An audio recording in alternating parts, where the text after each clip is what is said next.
What is the difference between series and shunt impedance for power lines?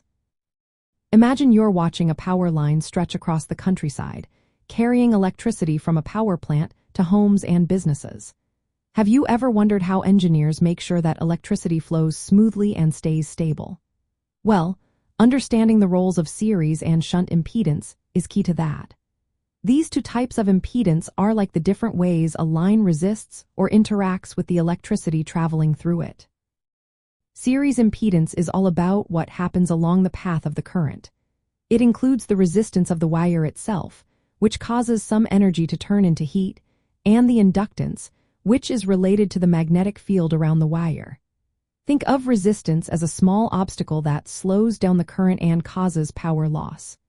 Inductance, on the other hand, reacts to changes in current and can cause voltage drops along the line. These effects are important because they influence how much power is lost and how the voltage drops as electricity travels. Shunt impedance works differently. It models how the line interacts with the ground and surrounding environment. It mainly involves capacitance, which is like a tiny battery stored between the conductor and the ground. This capacitance causes charging currents to flow even when no load is connected, affecting the voltage profile along the line.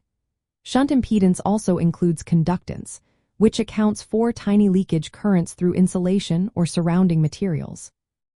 These leakage currents are usually very small but can influence the voltage stability, especially on long high-voltage lines.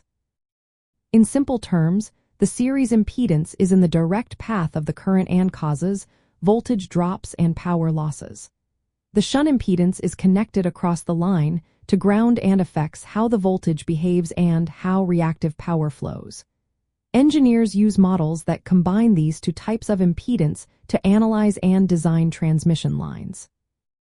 For example, the pi model of a transmission line includes the series impedance between the sending and receiving ends, and the shunt impedance connected to ground at each end.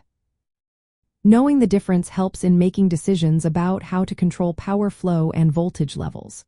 For instance, adding series reactors can limit current and reduce losses, while shunt reactors or capacitors help manage voltage levels and reactive power.